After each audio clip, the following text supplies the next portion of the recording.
Hey horror fans, welcome back to Room 237. Coming at you with yet another Boris Karloff review. This time I'm going to 1940 with the too damn bright. I keep fucking that up. The Man with 9 Lives. Man with 9 Lives. That's better, isn't it? Yeah. Again, 1940. And also, again, directed by Nick Grinde. Same director of The Man They Could Not Hang. And again, this is more of like a horror science fiction thriller. There's actually a lot of similarities between this and The Man They Could Not Hang.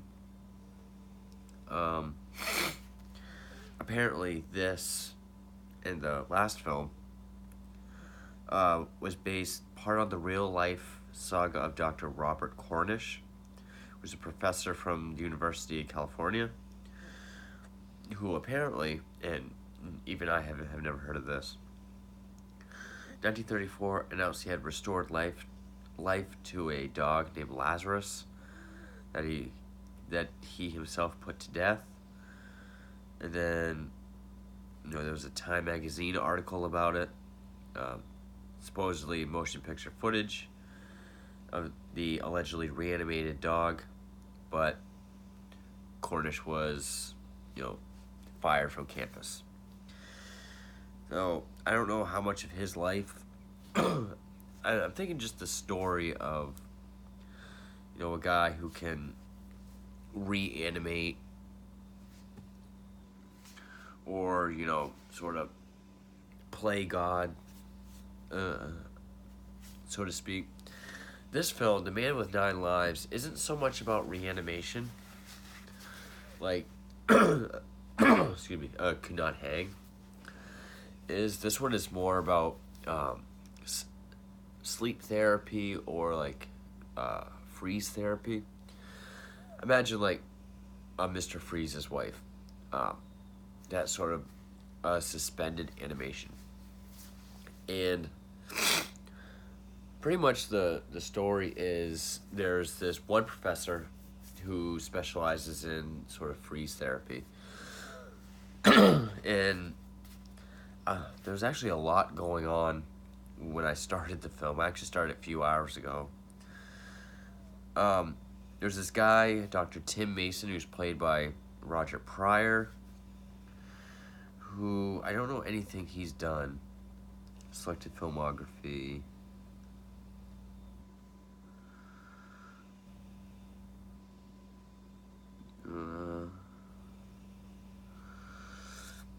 Well, okay, he was in The Man They Cannot Hang. He was the district attorney. But everything else, he did a lot of stuff in the 40s. But anyway,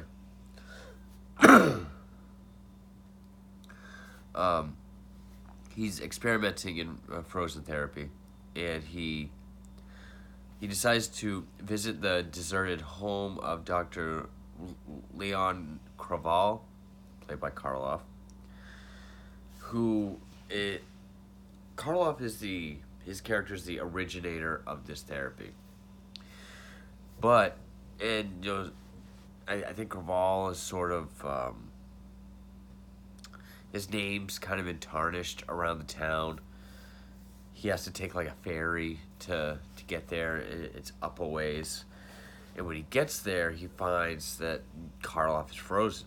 Well, there's like a bunch of ice, and him and his nurse, they find Karloff, and when they thaw him out, Karloff learns that 10 years has passed.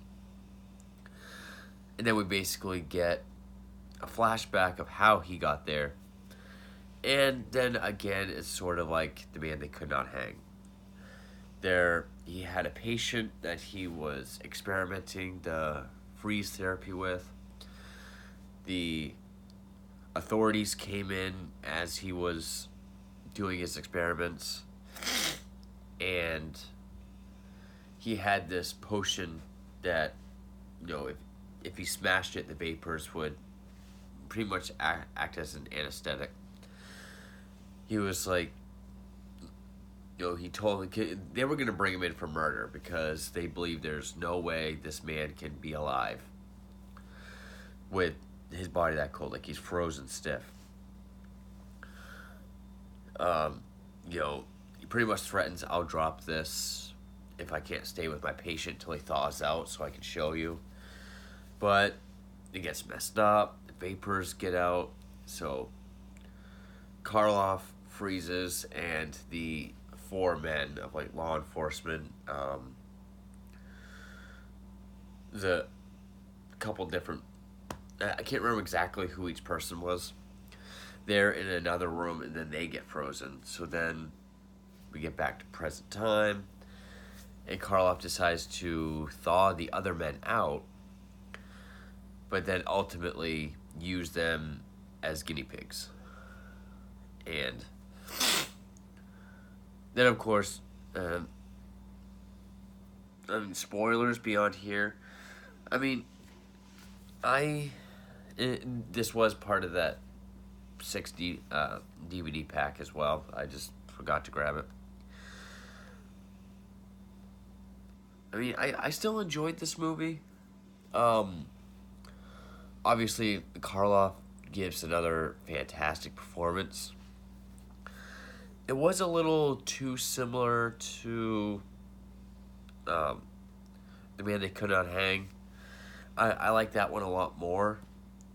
I would say the difference would be in that film, it was more doing something noble, being wronged, and then coming back for vengeance or retribution. Here, it's more of just undying obsession.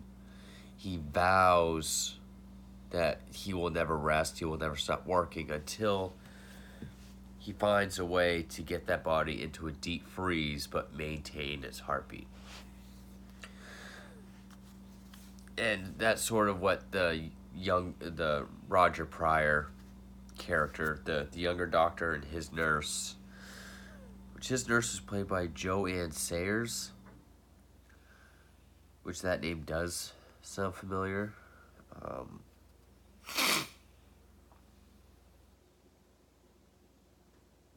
I guess it doesn't. But anyway. So yeah, this one definitely was more so obsession than retribution. And, the supporting characters, the supporting actors, I would say did fine. Wasn't quite as strong as the last film. But I still liked the direction. I still liked, a lot of the editing and cuts. Karloff, again, he changes his appearance. Like, he had, like, all white in the last film. In this, he actually has a bit of a Jeremy Irons thing going on again. He's got, like, the facial hair and the comb over. I would say his performance is a little bit more subdued, at least compared to the last couple films. There are times where he's trying to convince the people in the flashback that his patient is alive.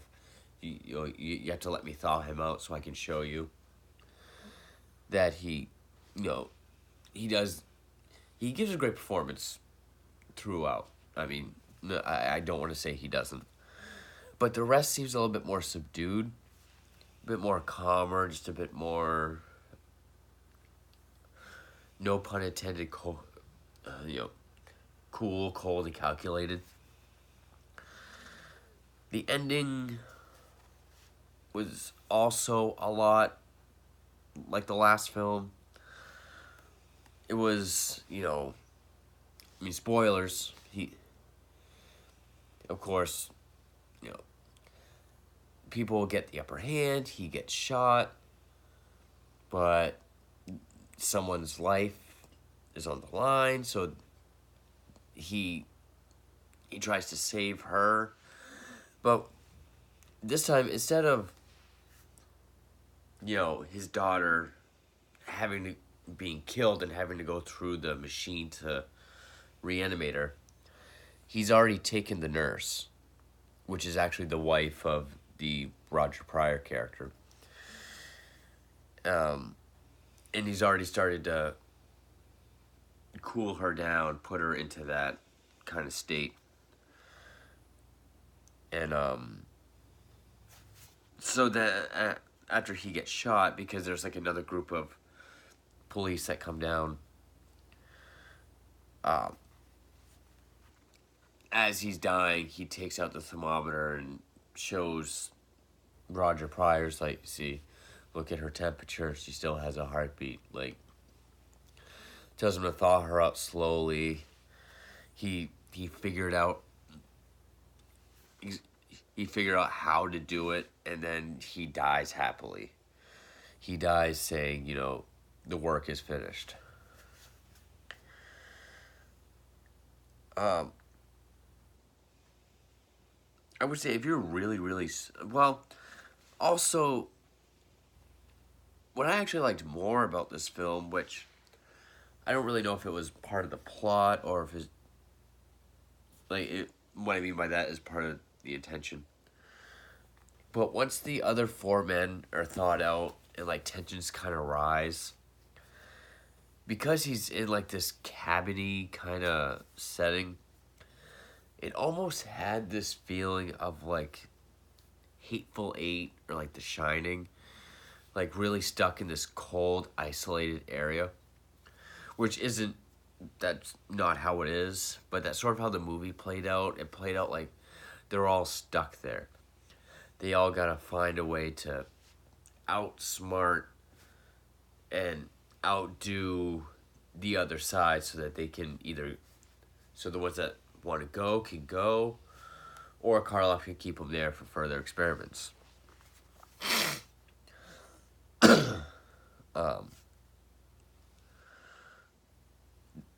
There are some other great scenes,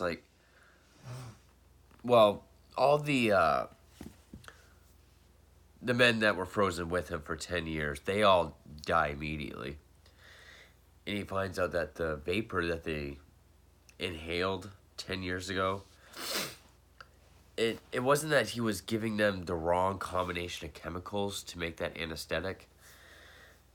It's just that they breathed in so much initially 10 years ago that it, if I remember correctly, stored itself in his blood or something, or it dissolved, or it stayed dormant.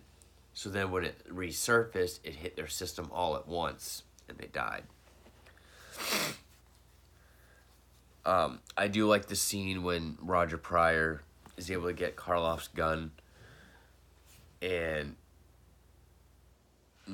Karloff, he grabbed this book. He has a journal, and he's just I'm just gonna set this right on the table where you can reach it, and he just blows out the lantern.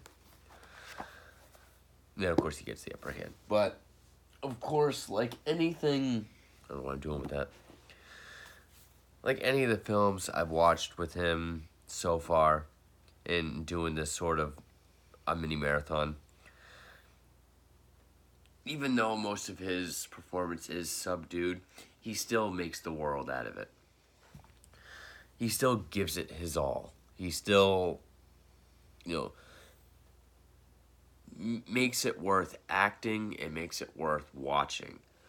And that's why I always enjoy Karloff films.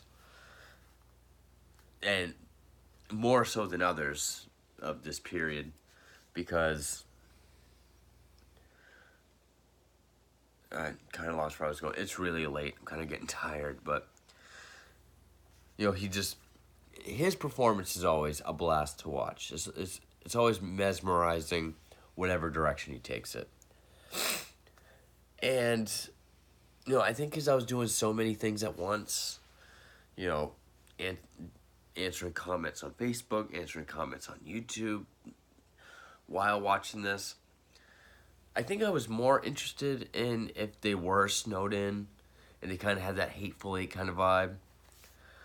But yeah, I did think it was a little too similar to The Man They Could Not Hang.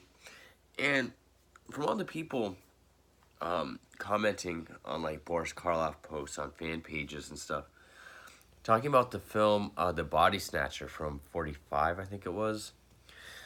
Sadly, is one I do not own, but from what I hear, it's one everybody loves, especially his performance. And I'm just thinking like, and it's one that Lugosi is in. So I'm just like, why wasn't that on the 4-pack of those two that I have? I would gladly trade Black Friday for it. I mean, I do like Black Friday. But anyway, yeah, so far from that 6-movie pack that I have of Karloff, the third film of it, I mean, it's not a dud by any means. I still enjoyed it. But it's one I'm least enthusiastic about so far. Still, definitely check it out if you want to check out Karloff films.